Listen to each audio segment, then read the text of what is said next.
وہ بیٹی آئی امریکہ سے, وہ پہلے پھوٹ پھوٹ کے روئے گی.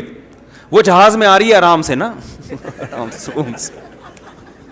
میں نے خود دیکھا یہ منظر, جہاز میں آئی آرام سے جناب, ایئرپورٹ پہ ٹیکسی میں بھی آرام سے, بڑے آرام سے تمیز سے آتے آتے, جیسے ہی میت کی کسی لواحقین میں سے کسی میں, وہیں سے اسپیڈ شروع. مقابلے ہوتے ہیں, جو زیادہ رو رہا ہے اس کو زیادہ محبت ہے, جو چپ بیٹھا ہوا ہے اس پہ ابد کیا تجھے محبت نہیں ہے کیا. رونے کے کیا چلتے ہیں, مقابلے چل رہے ہوتے ہیں. نہیں رو تو اس کا مطلب ہے آپ کو تو محبت ہی نہیں تھی ابا سے. ایک خاتون کے میاں مر گئے, سچا واقعہ ہے, میرے پاس فون آیا, ہمارے کوئی ریلیٹو تھیں, پھوٹ پھوٹ کے رو رہی ہیں کہ میرے میاں مر گئے, ہائے میں بیوہ ہو گئی. اوف, ایسی انہوں نے روئی ہیں کہ جو بھی فون سنے گا وہ بھی بیچارہ پھوٹ پھوٹ کے رونا شروع کر دے. تو چونکہ ہمارے ابھی کیا زیادہ ڈیٹیل میں نہیں جانا چاہیے, تو ہم لوگ جب ان سے ملنے کے لیے گئے تو بالکل فٹ فاٹ. ہم نے کہا آپ کو تو بڑا غم تھا, کہہ رہے ہیں جان چھوٹی, بڑی مصیبت دی ہوئی تھی, ٹینشن دی ہوئی تھی. وہ بندہ ٹھیک نہیں تھا نا جس کا انتقال ہوا, وہ بہت ظلم کر رہا تھا اپنی بیوی کے اوپر, بالکل بھی ٹھیک نہیں تھا وہ آدمی. تو وہ ہے نا جان چھوٹی, اللہ کا فضل ہو گیا, اللہ نے خود ہی اٹھا لیا. لیکن اب مرنے پہ ایسا ریئیکٹ کرنا ہے وہ ایک مجبوری ہے بھائی. اگر ایسا ریئیکشن نہیں کیا لوگ بولیں گے واہ بھائی واہ, میاں مر گیا, رونا ہی نہیں آ رہا ان کو. تو یہ ڈرامے چل رہے ہیں زیادہ تر. اسلام میں حکم یہ ہے کہ بھائی کوئی میت ہو گئی تو 3 جملے کہو اور پتلی گلی سے نکل لو. اعظم اللہ اجرک, وہاں جاؤ تسلی کے, جو وہ بھی ہر آدمی نہ جائے بھائی, جن کے کوئی خاص رشتہ دار ہیں, جو ریلیٹو ہیں, جو جن کے جانے سے تسلی ہوگی سامنے والے کو, 3 جملے بولو جا کے بھائی اعظم اللہ اجرک, جو مصیبت آپ کو پہنچی ہے اللہ اس پہ آپ کے اجر میں اضافہ کر دے. واحسن عزاءک, اس غم پہ اللہ آپ کو صبر کی توفیق دے. وغفر لمیتک, اور مرحوم کی مغفرت فرمائے.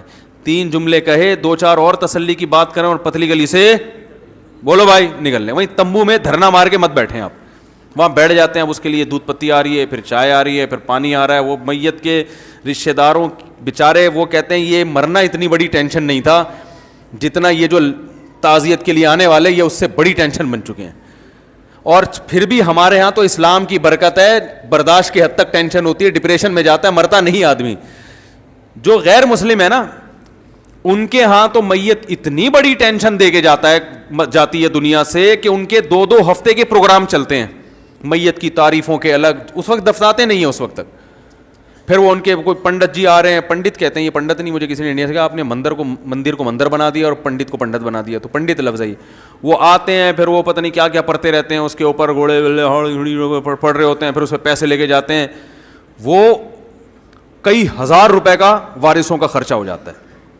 ہمارے یہاں اسلام نے کہا خرچہ کرنے کی چندہ ضرورت نہیں ہے, صرف خرچہ ہوگا میت کے کفن کا ہے بھائی, میت کی قبر کا.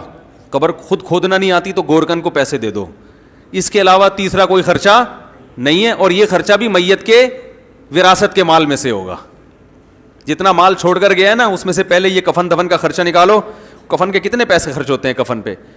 وہ بھی یہ کہ جب اگر کوئی گھر میں کسی کی قمیض پھاڑ کے جو ہے نا کفن بنا دو, صحابہ تو ایسے ہی کرتے تھے, الگ سے کپڑا تھوڑی خریدتے تھے.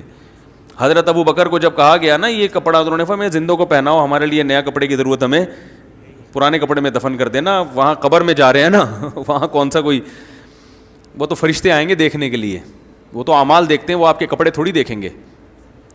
تو ٹینشن نہیں لو بھائی, زندگی کو کیا بناؤ, ہلکا ہلکا بناؤ, کاموں میں ٹائم لگاؤ. اب جو دنیا سے چلا گیا وہ واپس نہیں آئے گا.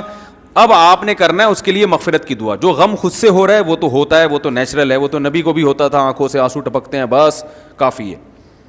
چیخنا چلانا, آپ صلی اللہ علیہ وسلم نے میت پر چیخنے چلانے والی عورتوں پر لعنت فرمائی ہے.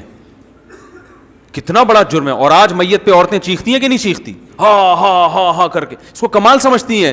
کمال صبر کرنا ہے, چیخنا چلانا کمال نہیں ہے.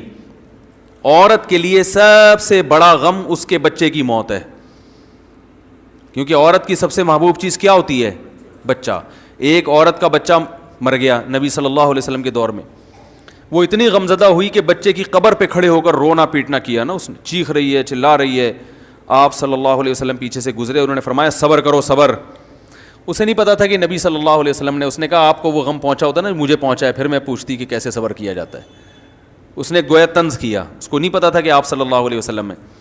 اس نے کہا اصل میں غم تو جس کو پہنچا ہے وہی جانتا ہے نا, ہمارے یہاں یہی ہوتا ہے نا, آپ کسی کو بولو صبر کرو, کہہ رہے تمہیں تکلیف ہو نہیں رہی نا اس لیے تم صبر کا کہہ رہے ہو. رونے پر پابندی نہیں ہے, چیخنے چلانے پر پابندی ہے, واویلا کرنے پر پابندی ہے.